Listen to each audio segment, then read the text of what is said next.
সবাইকে জয় যিশু। Emmanuel, praise the Lord. আজকের প্রাতকালে শাস্ত্রাংশ থেকে আমরা দেখি যাকব পুস্তক তার 4 অধ্যায় 14 থেকে 15 পদ আমি পাঠ করছি। এইরূপ লেখা রয়েছে 14 পদে, তোমরা তো কল্যকার তথ্য জানো না, তোমাদের জীবন কি প্রকার। তোমরা তো বাষ্পস্বরূপ, যাহা ক্ষণিক দৃশ্য থাকে, পরে অন্তর্নিহিত হয়। উহার পরিবর্তে বরং ইহা বলো, প্রভুর ইচ্ছা হলে আমরা বাঁচিয়া থাকিব এবং এ কাজটি বা ও কাজটি করিব।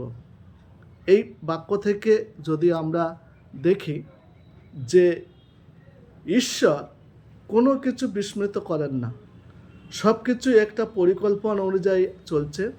আর ঈশ্বর চান আপনি সেই পরিকল্পনা অংশ হন। শয়তানের একটি পরিকল্পনা আছে আর ঈশ্বরের একটি পরিকল্পনা আছে, আর আপনাকে ঠিক করতে হবে আপনি কোন পরিকল্পনা নিজেকে খাপ খাওয়াবেন। শাস্ত্র বলে আমরা 60 থেকে 70 বছর বাঁচব, বড় জোর বলযুক্ত হলে 80 বছর বাঁচতে পারি বা তার বেশি একটু বাঁচতে পারি।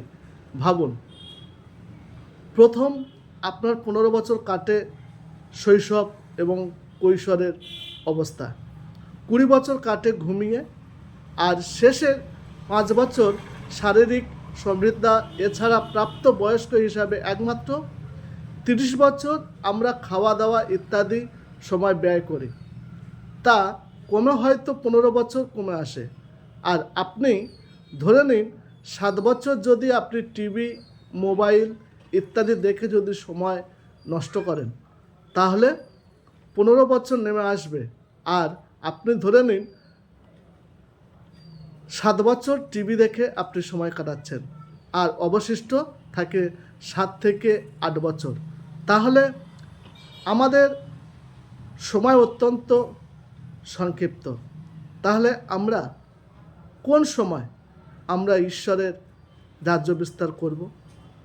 যদি আমরা ঈশ্বরে বিশ্বাস করে থাকি, তাহলে আমাদেরকে তার রাজ্য বিস্তারের কাজে আমাদেরকে এগিয়ে আসতে হবে। তাই আসুন বন্ধুরা, আমরা একে অপরের হাত ধরে আমরা এগিয়ে চলি এবং ঈশ্বরের বাক্য নিয়ে আমরা এগিয়ে যাই এবং মানুষের কাছে আমরা সময় নষ্ট না করে মানুষের কাছে সেই বার্তা আমরা পৌঁছে দিই। ধন্যবাদ। আমেন। জয় যিশু।